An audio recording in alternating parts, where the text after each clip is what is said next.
Hello everyone, welcome back to my channel Psyche Chat with Shikha Sharma, and I am your host, your teacher Shikha Sharma. Okay, so till yesterday or till our previous class, we have done a few parts of the chapter. We have started with our first chapter, right? We have done assessment, we have done domains of psychological attributes, and we have also done the methods of psychological attributes. Okay, now basically, actually, I have got a query. Query regarding what? Regarding observation method. Fine. So let me clarify that because we are just continuing the chapter. तो हम I think अभी कर सकते हैं, right? तो हम अभी करते हैं first of all observation method की जो द क्वेरी वर्स कि मैम आप किस तरीके से एक्सप्लेन कर रहे थे observation method. So if you can explain once again तो yes. Now I'll actually write down over here and I'll show you कि ऑब्जर्वेशन जो मेथड है वो किस तरीके से बेसिकली काम करता है. सॉरी. ओके. सो ऑब्जर्वेशन मेथड जब भी कोई भी काउंसलर यूज करता है तो उसके लिए जो एक इम्पॉर्टेंट चीज है वो क्या है? Observation schedule. ओके. ठीक है. ऑब्जर्वेशन शेड्यूल किस तरीके से होता है? जैसे हमने लास्ट क्लास में जो एक एग्जांपल लिया था वो लिया था हमने एक ऐसे स्टूडेंट का that student is very mischievous. बहुत शैतान है, क्लास में बहुत ज़्यादा बदमाशी करता है और टीचर को, क्लास को, बाकी बच्चों को बहुत ज़्यादा डिस्टर्ब करता है ना? तो उसके क्या सिम्टम्स हो सकते हैं या कैसा कौन सा ऐसा बिहेवियर हो सकता है जो कोई भी काउंसलर उसमें ऑब्जर्व कर सकता है? I am really very sorry, actually this pen and this board is actually not so much comfortable to write with, so that is why इस तरीके की हैंडराइटिंग आ रही है. Really very sorry and please pardon me for my bad handwriting. Okay. तो हम कौन से behaviour को हमें ऑब्जर्व करना है? तो first of all will note that particular type of behaviour. जैसे फॉर एग्जाम्पल हमें नोट करना है कि बच्चा क्लास में स्टैंडिंग कितनी बार है, मतलब खड़ा कितनी बार हो रहा है. ठीक है. स्टैंडिंग इन क्लास, बार बार खड़े होना, टीचर को परेशान करना, है ना? सेकंड हमने इसमें देखा कि टॉकिंग बिहेवियर कितनी बार है क्लास में. थर्ड हमने ऑब्जर्व किया, let's say seeing outside the window, out of the window.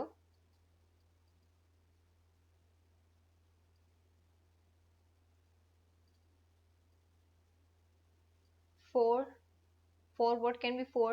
Eating in the class.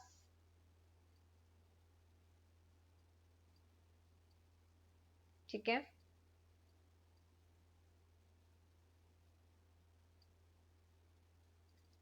Fifth, let's say writing on the board.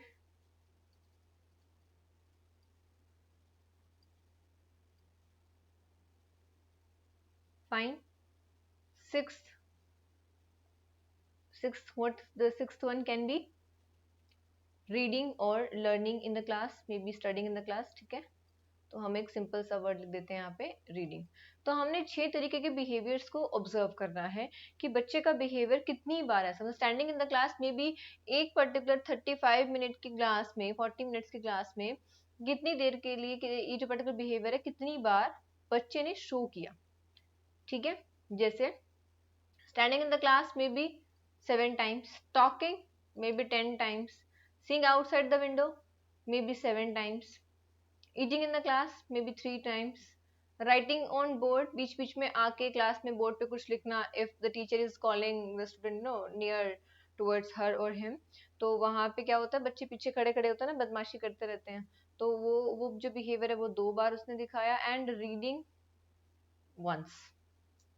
So this type of behaviour, इस तरीके से हमने एक शेड्यूल बनाया और उसको हमने ऑब्जर्व किया. अब ये हमने suppose we have observe this English class. ठीक है. This particular type of behaviour in English class. यही सेम हम बिहेवियर ऑब्जर्व करेंगे मे बी मैथ्स क्लास में या हिंदी क्लास में. ठीक है. एंड ऑल्सो ये तो हुआ in the presence of teacher. यही सेम बिहेवियर हम ऑब्जर्व करेंगे in the absence of teacher also, recess time में या जब एक टीचर क्लास के बाहर गया है और दूसरा टीचर क्लास में आने वाला है। सो जो मीन टाइम होता है, बिटवीन का जो टाइम होता है, वहां पे भी हम बच्चे को ऑब्जर्व करेंगे कि वो कर क्या रहा है। ठीक है, so that is observation schedule. किस तरीके से, यानी कि observation is not like sitting in the class and just observing कि कौन सा बच्चा क्या कर रहा है, क्या हो रहा है, we are not noting down anything, क्योंकि out of sight out of mind to some extent ये होता है। थोड़ी देर के लिए हमें वो चीजें माइंड में याद रहेंगे, अगर हमने उसको टाइम पे नोट नहीं किया तो वो बाय डिफॉल्ट वॉश अवे हो जाएंगी, है ना। This happens with all of us ना। तो ऐसा ही होता है, और इसीलिए एक पर्टिकुलर हम लिख के शेड्यूल को बना के पूरा प्लानिंग के साथ किसी भी स्टूडेंट को ऑब्जर्व करने जाते हैं, whether it's student, whether it's client, whether it's anyone, fine. Whenever you're using observation, तो you must be having that particular thing in mind कि हमें proper managed और scheduled तरीके से observation करनी है। It's not like कि हम hypothetical कोई भी schedule कुछ भी बना के हम करेंगे और हम उसमें एक्टिवली पार्टिसिपेट कर सकते हैं और जो हमारा रिजल्ट होगा वो बहुत अच्छा आएगा। It's not going to be that. Fine, got it, okay. And still, if anybody is having doubts, so please send me a text on my Telegram channel. That link is in description. Okay. So now let's move ahead. The next part we are going to start with is intelligence. Intelligence क्या है, किस तरीके से है, क्या theories हैं, वो सारी चीजें अब हम discuss करेंगे regarding intelligence. Intelligence को हम हिंदी में क्या कहेंगे? Actually, I don't know. हाँ, मतलब बुद्धिमानी कह सकते हैं, और क्या कह सकते हैं अब हिंदी में, मतलब बेसिकली साइकोलॉजी को मनोविज्ञान कहते हैं, only that much I know. I have not studied psychology in Hindi and it's very much dangerous also in Hindi. So I just can, I'm able to explain you whatever it is saying, what is the meaning of this particular sentence, or that I can tell you that only, not that literal meaning of everything, that I'm not able to। Okay, so definition अगर हम बात करें तो first definition says intelligence is the power of perceiving, learning, understanding and knowing। so power है, किस चीज की power है? perceiving की। किसी भी चीज को हम किस तरीके से परसीव कर रहे हैं, देख रहे हैं। परसीव करने में और अटेंशन पे करने में डिफरेंस है। अटेंशन पे करना is the initial stage of seeing anything, कि हमने देखा कि ओके यहाँ पे एक पेन रखा हुआ है। Perceiving means it's a blue pen, red pen, थोड़ा सा और उसको डिस्क्राइब करना, थोड़ा सा एलाबोरेट करना, दैट इज परसीविंग। फाइन, या फिर ये पेन यहाँ पे क्यों है, तो इस तरीके के जब हम क्वेश्चंस अपने आप से करने लगते हैं, that is perceiving. Learning means learn करना किसी भी चीज को। अंडरस्टैंडिंग समझना, अंडरस्टैंड करना। नोइंग जानना। इन चारों चीज, जो चारों एक्टिविटीज हैं, इन चारों एक्टिविटीज की पार्ट को हम इंटेलिजेंस कहते हैं। This particular definition is given bye Oxford dictionary. Next जो फर्स्ट डेफिनेशन दी थी जिसने, वो था एल्फर्ड बिने। एल्फर्ड बिने ने एक्चुअली डेफिनेशन नहीं दी थी, बट इंटेलिजेंस के फील्ड में काम किया था, and he was the first one who actually uses a particular test. और particular test means first test of intelligence. तो Alfred Binet along with Simon, इन दोनों ने एक टेस्ट बनाया था, that was test was made in 1905 और 1908। 1905 में इनकी थियरी आई थी, 1908 1908 में इन्होंने टेस्ट बनाया था, the first intelligence test, formal test इसको हम कहेंगे, वो बनाया था एल्फर्ड बिने ने। ठीक है, तो उन्होंने इंटेलिजेंस की थियरी दी है, क्या दी है? एबिलिटी, एक काबिलियत, टू जज well, understand well and reason well. Fine, मतलब किसी भी चीज को जज करना का मतलब क्या होगा? एक तरीके से उसको इवेल्युएट करना कि ये क्या है, क्यों है, कैसे है, सब कुछ। अंडरस्टैंड करना किसी भी चीज को, किसी भी कॉन्सेप्ट को, किसी भी सिचुएशन को। और रीजन करना कि ये चीज ऐसे हुई तो ऐसे क्यों हुई। ये तीन जब एबिलिटी किसी इंसान के अंदर है, that means that individual is intelligent. Fine, जज वेल, हम यहाँ पे एक बात नहीं कर रहे हैं, हम किसी पर्टिकुलर मटेरियल के, किसी आइटम के बारे में बात नहीं कर रहे, we are talking about environment and situation.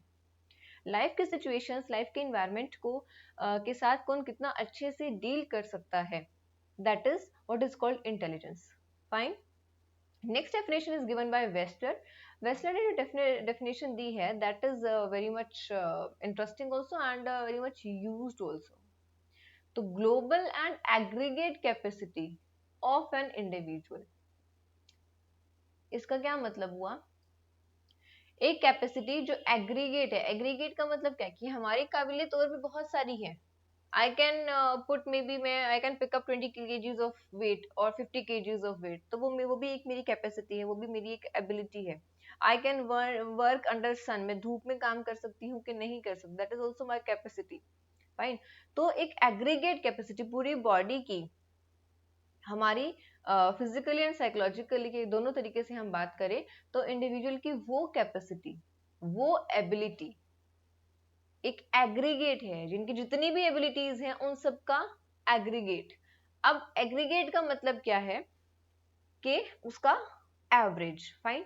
To think rationally, यानी कि जितनी भी आपकी बेसिकली एबिलिटी है उसको आप यूज कर पा रहे हो किस चीज के लिए? To think rationally, act purposefully and deal effectively.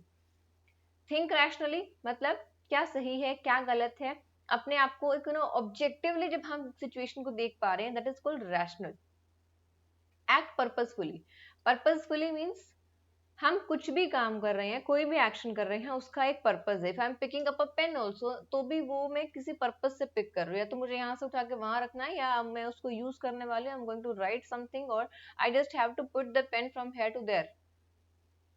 So that is some purpose is there of behind every action, that is act purposefully and to deal effectively with the environment. अब effectively का मतलब क्या है?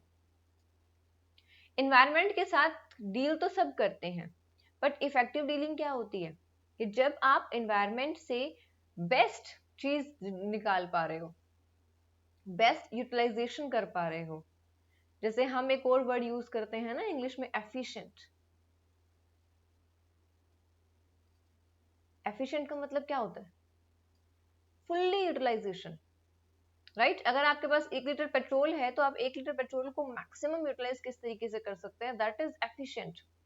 आप अपने पास available resources को कितना best तरीके से यूटिलाइज कर पा रहे हो, that is what is called efficient.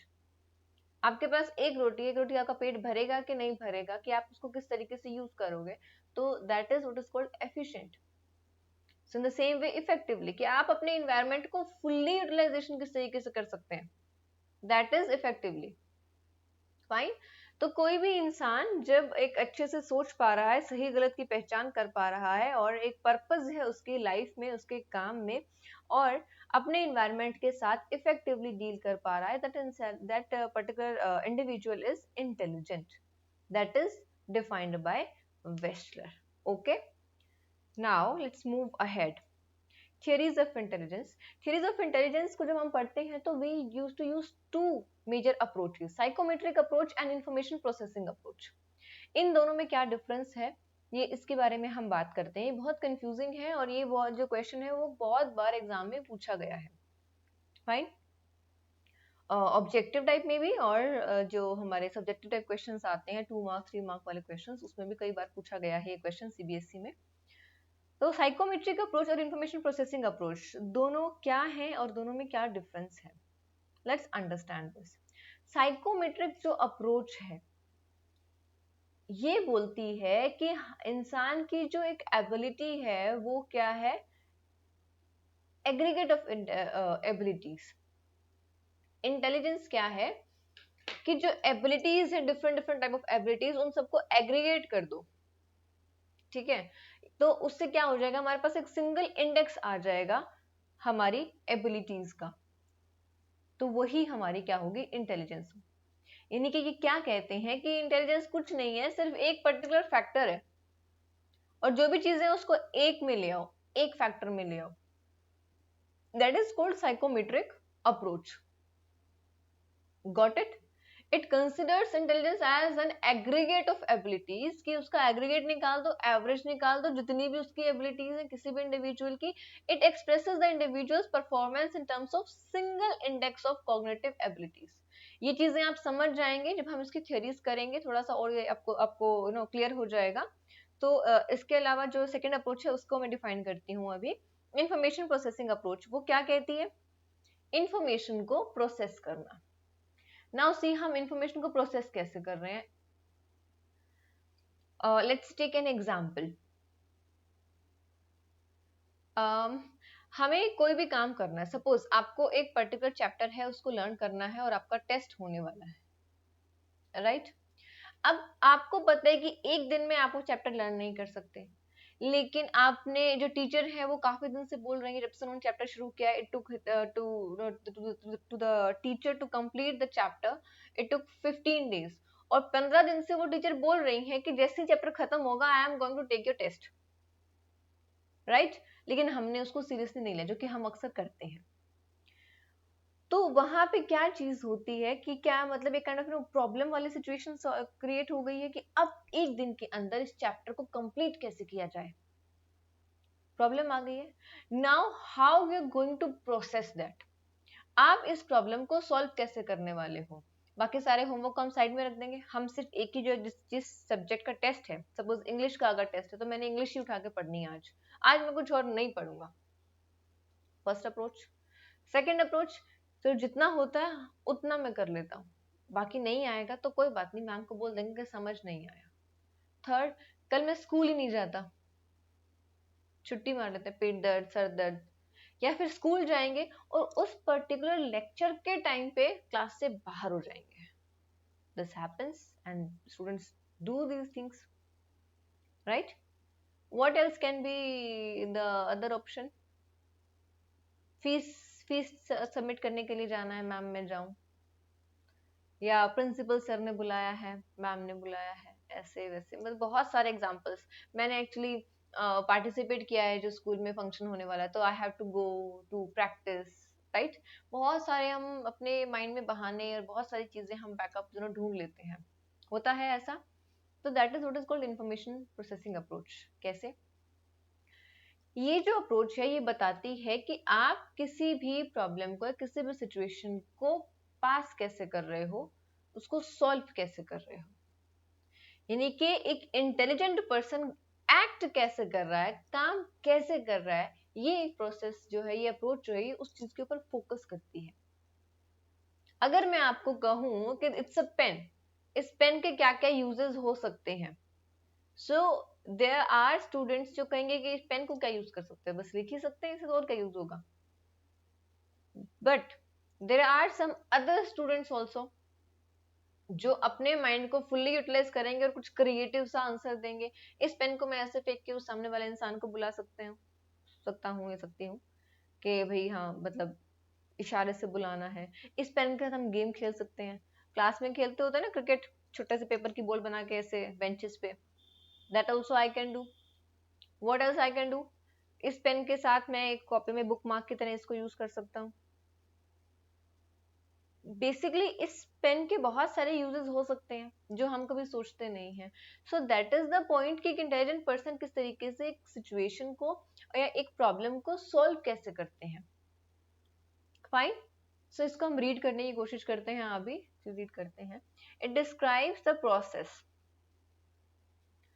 The processes people use in intellectual reasoning and problem solving। Intellectual reasoning में या प्रॉब्लम सॉल्विंग में जिस तरीके की प्रोसेस लोग यूज करते हैं उसको ये अप्रोच एक्सप्लेन करती है, प्रोसेस को एक्सप्लेन करती है, राइट? किस तरीके से हम अपने माइंड को यूज कर रहे हैं। Next, the major focus of this approach is on how an intelligent person acts. एक इंटेलिजेंट पर्सन किस तरीके से काम करता है, ये जो अप्रोच है ये इस चीज के ऊपर फोकस करती है। rather than focusing on the structure of intelligence or its underlying dimensions, this approach emphasizes studying cognitive functions underlying intelligent behavior। तो हम बात कर रहे हैं यहाँ पे एक प्रोसेस की और हमारे कॉग्निटिव फंक्शंस की। बेसिकली कॉग्निटिव का मतलब क्या हुआ, थिंकिंग। ये जो पर्टिकुलर वर्ड है ना, इस वर्ड को आप बिल्कुल नोट कर लो। कॉग्निटिव जो वर्ड है बहुत फ्रिक्वेंट यूज होता है साइकोलॉजी में, और इस वर्ड का मीनिंग सिंपली है रिलेटेड टू थिंकिंग, या कोई भी ऐसी प्रोसेस, कोई भी ऐसी एक्टिविटी जहां पे थिंकिंग इन्वॉल्व हो, that is a cognitive activity. Got it? So related to thinking. तो थॉट वाले जितने भी फंक्शंस होंगे उन सब में, उन सब की जो एक काइंड ऑफ प्रोसेस है उसको हम इंफॉर्मेशन प्रोसेसिंग अप्रोच बोलते हैं। यानी कि इस अप्रोच में आने वाली जितनी भी थ्योरीज हैं वो सब एक प्रोसेस को स्टडी करती हैं। Got it? Now moving ahead, psychometric approach में जो थ्योरीज आती हैं वो ये सारी थ्योरीज हैं। 5 थ्योरीज हैं इसमें। The first one is unifactor और one factor theory, that is given by Alfred Binet. Two factor theory given by Spearman. Theory of primary mental abilities given by Thurstone. hierarchical model given by Arthur Jensen and structure of intellect model JP Guilford। तो पहले हम psychometric approach में आने वाली ये सारी theories के बारे में पढ़ेंगे और उसके बाद हम नेक्स्ट मूव अहेड करेंगे। बट बिफोर मूविंग अहेड, क्योंकि नेक्स्ट स्लाइड में क्या है, हमारी यूनिफैक्टर थ्योरी है। यूनिफैक्टर थ्योरी तक पहुंचने से पहले हम एक बार और साइकोमेट्रिक अप्रोच की जो डेफिनेशन है उसको रिवाइज करने की कोशिश करते हैं। क्या बोलते हैं साइकोमेट्रिक अप्रोच? साइकोमेट्रिक अप्रोच बोलती है, क्या बोलती है, ये कि जो भी हमारी इंटेलिजेंस है वो क्या है, एक फैक्टर है, एक एग्रीगेट है सारे फैक्टर्स का, सारी एबिलिटीज का। यानी कि साइकोमेट्रिक अप्रोच इंटेलिजेंस को एक एग्रीगेट लेवल पे क्लब करने की कोशिश करती है और एक पर्टिकुलर फैक्टर में, एक फैक्टर या दो फैक्टर या तीन फैक्टर्स में उसको डिवाइड करती है। बस यही है इंटेलिजेंस, इसके आगे तो कुछ भी नहीं है। ठीक है, तो हम किसके बारे में बात कर रहे हैं? By default we are talking about the structure. तो जो भी थ्योरीज इंटेलिजेंस के स्ट्रक्चर की बात कर रही हैं या फैक्टर्स की बात कर रही हैं तो वो सारी थ्योरीज साइकोमेट्रिक अप्रोच के अंडर आएंगी। ठीक है, और जो हमारी इंफॉर्मेशन प्रोसेसिंग अप्रोच है उसके अंडर जो थ्योरीज आएंगी वो भी हम करेंगे नेक्स्ट। ठीक है, जब मैं वो थ्योरीज पढ़ाऊंगी तो I will take a quick revision of these two approaches. Fine, so no worries about that. Okay, let's start with unifactor and one factor theory. As the name says, one factor. So Alfred Binet was the first psychologist who tried to formalize the concept of intelligence. उन्होंने formula भी देने की कोशिश करी थी और he gave the first test of intelligence. वो भी हम पढ़ेंगे जब हम intelligence test के बारे में पढ़ेंगे। ठीक है? Okay. So he conceptualized intelligence as consisting of one similar set of abilities which can be used for solving any or every problem in any an individual's environment. What does that mean? It means intelligence consists of, intelligence बनी है किस चीज से? एक similar set of abilities. It's not saying one factor. It's just saying एक set है abilities का। ठीक है, एक सेट में एक से ज्यादा और कई तरीके की एबिलिटीज हो सकती हैं। It's verbal ability, it's intellectual ability, it's may be physical ability, it's emotional ability, बहुत सारी तरीके की एबिलिटीज हो सकती हैं और उनका एक पर्टिकुलर सेट, उसी को इंटेलिजेंस बोलते हैं। और वही एक सेट हर तरीके की प्रॉब्लम को सॉल्व करने के लिए जो इंडिविजुअल है वो यूज करता है। This is what Alford beneath said, और क्योंकि उन्होंने वन पर्टिकुलर सेट की बात करी है, that is why this particular theory is called one factor और unifactor theory. Got it? Any doubt in this? If you have, you just can send me a text or comment. Fine? Okay. Next, to factor theory.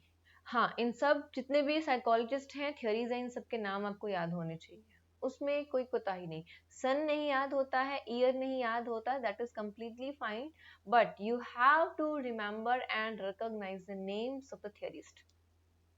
Okay okay, two factors theory. अभी unifactor theory क्या बोल रही थी कि एक ही factor है, एक ही set of factor है। ठीक है, यहाँ पे टू फैक्टर थ्योरी क्या बोलती है? Given by Charles Spearman. एक दो बार पढ़ेंगे तो आप इसको याद हो जाएगा, इसमें ऐसा कोई डिफिकल्ट नहीं है नाम वगैरह याद करने में। He was the first one who used factor analysis. Factor analysis अभी के लिए इतनी इंपॉर्टेंट नहीं है 11th और 12th के लिए, बट हाँ ग्रेजुएशन में it is very much important. तो फैक्टर एनालिसिस एक ऐसा मेथड है जिसमें हम क्या करते हैं कि एक जैसे जितने भी हमारे फैक्टर्स होते हैं ना, उन सबको हम मिनिमाइज कर देते हैं। जैसे अगर आप बहुत सारे एडजेक्टिव्स यूज करते हैं, हैप्पीनेस के लिए अगर हम बहुत सारे एडजेक्टिव्स यूज कर रहे हैं, फॉर एग्जांपल हैप्पी, जॉय और प्लेजर, तो इस तरीके के जितने भी फैक्टर्स हम यूज करते हैं उनको हम रिड्यूस कर रहे हैं वन में, हैप्पी, दैट्स इट। तो हम उसका अलग अलग जो हमारे इसके सिनोनिम्स है वो हम क्यों यूज करें। So this is factor analysis. इसकी बहुत अच्छी हिस्ट्री, इसकी स्टोरी है, मतलब फैक्टर एनालिसिस किस तरीके से यूज हुआ था, that is ready to R B Cattell. तो वो भी मैं आपको बताऊंगी जब हम कटेल की थ्योरी करेंगे। ओके, नाउ चार्ल्स स्पीयरमैन की थ्योरी है टू फैक्टर थ्योरी। उन्होंने दो फैक्टर दिए थे, एक जी फैक्टर, एक S factor. Ji factor is very much simple general factor, S for specific factor. ठीक है, इसमें तो कोई डाउट नहीं है। जनरल फैक्टर और स्पेसिफिक फैक्टर, दो तरीके के इन्होंने फैक्टर्स दिए थे। जी फैक्टर क्या बोलता है, जी factor includes mental operations which are primary and common to all performances। Ji factor और जनरल फैक्टर, जैसे हम बात करते हैं, हम एक वर्ड यूज करते हैं जनरल एप्टीट्यूड, क्या होता है वो? एप्टीट्यूड में कोई भी तरीके के क्वेश्चंस आ सकते हैं, एक सिंपल मैथ्स के क्वेश्चंस आते हैं और मैथ्स में भी डिफरेंट डिफरेंट डायमेंशन के क्वेश्चंस आ सकते हैं, राइट। ऐसे ही जनरल फैक्टर जी फैक्टर होता है, ये क्या बोलता है कि जितने भी मेंटल ऑपरेशंस हैं जो प्राइमरी हैं और जो सारी एक्टिविटीज में कॉमन है, तो वो जी फैक्टर हो गए, जनरल फैक्टर हो गए। स्पेसिफिक फैक्टर क्या है? स्पेसिफिक एबिलिटीज, इसका एग्जांपल मैं दूंगी अभी, होल्ड ऑन। स्पेसिफिक का मतलब किसी के अंदर बहुत कोई खास काबिलियत है, जैसे कोई सिंगर है, कोई साइंटिस्ट है, कोई डांसर है, कोई शेफ है, कोई आर्टिस्ट है, तो वो सब क्या है? स्पेसिफिक फैक्टर्स हैं। ऐसे लोग जिनमें एस फैक्टर ज्यादा हाईलाइटेड है, ठीक है, या ज्यादा मौजूद है, तो वो एक पर्टिकुलर एरिया में एक्सपैंड करते हैं, एक पर्टिकुलर एरिया में बहुत ज्यादा एक्सप्लोर करते हैं। वहीं पे जी फैक्टर वाले जो लोग होते हैं वो जनरल है, यानी कि जैसे जिनको हम एवरेज लोग नहीं कहते हैं कि हाँ इनके पास कोई टैलेंट नहीं है, but they are good enough, वो स्टडी में ठीक है, जो भी काम करते हैं एवरेज तरीके से करते हैं, चाय बनाते हैं एवरेज बनाते हैं, मतलब ऐसा नहीं कि अरे वाह बहुत टेस्टी चाय, बट हाँ अच्छी बनाते हैं। So that is general factor. ठीक है, गॉट इट? कोई डाउट इसमें? If yes just send me a text. Okay, next, theory of primary mental abilities. Let me check out the time. I think I should do or I should not do. चलो कर ही लेते हैं। Okay, theory of primary mental abilities given by Thurston. Thurston ने दी थी mental, देखो primary mental abilities, इन्होंने कहा है कि इन्होंने 7 फैक्टर दे दिए हैं या 7 मेजर कहो प्राइमरी एबिलिटीज दी हैं, और इनको मिक्सअप करके ही हम किसी भी तरीके के इंटेलिजेंस को पैदा कर सकते हैं। फॉर एग्जाम्पल जैसे verbal comprehension, numerical ability, special relation, अगर ये तीनों मिल गए तो एक इंसान कितना अच्छा कर सकता है मैथ्स में, इंग्लिश में बहुत अच्छा कर सकता है, राइट। तो उसी तरीके से डिफरेंट डिफरेंट कॉम्बिनेशंस के साथ इंटेलिजेंस एग्जिस्ट करती है, ये कहा थर्स्टन ने। तो इन्होंने मेयर 7 तरीके के इंटेलिजेंस या एबिलिटीज की दी है जो हम अभी करेंगे। तो first one is verbal comprehension. Comprehension, अच्छा आपके इंग्लिश के एग्जाम में कॉम्प्रीहेंशन आता है ना, क्या है वो? पैराग्राफ। तो वर्बल कॉम्प्रीहेंशन क्या कहेगा? Language, it is related to language. तो जिसका वर्बल कॉम्प्रीहेंशन हाई हो, that person must be very good in language. अब लैंग्वेज में कोई अच्छा कैसे हो सकता है? उनको बहुत सारे वर्ड्स आते हैं, बहुत सारे डिफरेंट डिफरेंट तरीके के नॉवेल्स पढ़ने का मन करता है, इंग्लिश में या हिंदी में, कोई भी लैंग्वेज में उनका इंटरेस्ट है, दैट इज वर्बल कॉम्प्रीहेंशन, अगर उनका हाई है तो।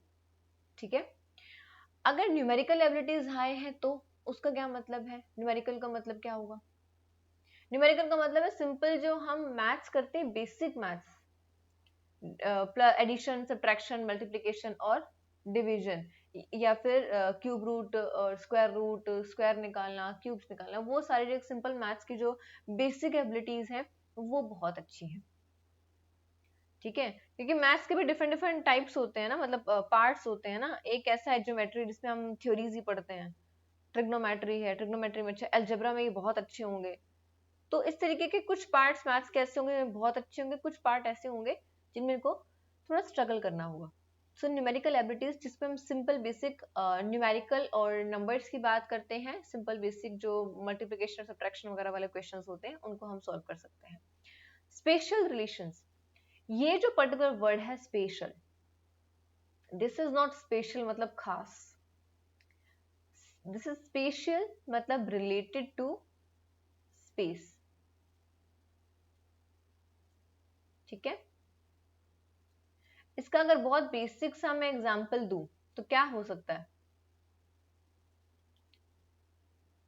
इसका एग्जाम्पल हो सकता है जैसे फॉर एग्जाम्पल हम एक अंदाजा नहीं लगाते हैं ये इस पर्टिकुलर स्पेस में टेबल आ जाएगी क्या। और कुछ लोग ऐसे होते हैं जो बहुत गजब का एग्जाम्पल लगाते हैं, ड्राइविंग कर रहे हैं इतनी जगह से कार निकल जाएगी, स्कूटी या बाइक जो भी आप ड्राइव कर रहे हैं, और निकल जाएगा क्या। वो उनको स्पेस का जो एक रिलेशन है, स्पेस का जो एक अंडरस्टैंडिंग है वो बहुत अच्छी है, तो वो मैक्सिमम यूटिलाइज करते हैं स्पेस को। So that is special relation, space से जुड़ी हुई जो इनकी एबिलिटी है वो बहुत अच्छी है। फाइन। परसेप्चुअल स्पीड, स्पीड को ग्रैब करने का मतलब क्या हुआ? जैसे हमने सपोज आप कोई भी एग्जाम की प्रिपरेशन कर रहे हैं, क्लरिकल की अगर प्रिपरेशन कर रहे हैं तो हमें स्पीड की जरूरत है। टाइपिंग करते हैं हम, एक तरफ लैपटॉप पे हाथ चल रहे होते हैं, एक तरफ पेपर में देख रहे हैं, टक टक टक टक टक लगे होते हैं। परसेप्चुअल स्पीड, कितनी जल्दी आप चीजों को परसीव कर रहे हो, कितनी जल्दी आप चीजों को ग्रैब कर रहे हो, that is perceptual speed. Right.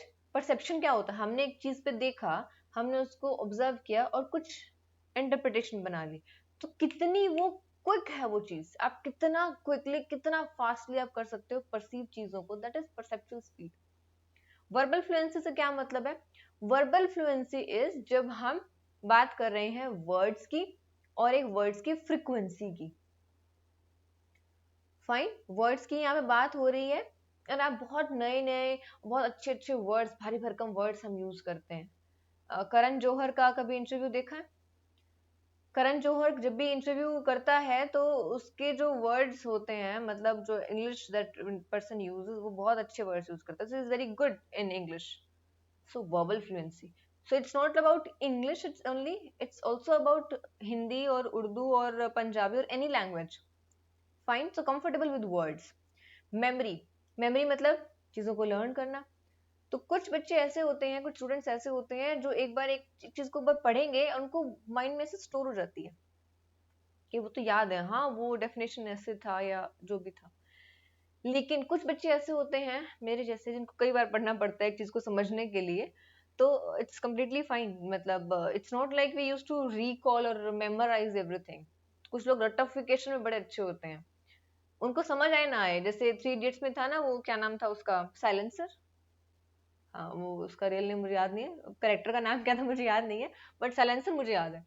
He was the one जिसकी मेमोरी बहुत अच्छी थी और वो रटोफाई मेथड में बड़ा अच्छा था, वो मतलब रटता था चीजों को। We all know that, right. Inductive reasoning, inductive reasoning भी उनकी बहुत अच्छी होती है। इंडक्टिव का मतलब क्या हुआ कि आप एक जनरल कंक्लूजन से आप स्पेसिफिक तक आ रहे हैं, एक थॉट प्रोसेस जो जनरल है उससे आप एक स्पेसिफिक तक आ रहे हैं। इसको मैं कल एक्सप्लेन करूंगी ज्यादा अच्छे से, because I don't have time अभी और हम थोड़ा सा लैक कर रहे हैं टाइम को। तो इंडक्टिव रीजनिंग को मैं कल डेफिनेटली एक्सप्लेन करूंगी। इंडक्टिव एंड डिडक्टिव दो तरीके की रीजनिंग होती है, दोनों में क्या डिफरेंस है, क्या मतलब है, that also I will explain tomorrow. Okay, so let's move ahead.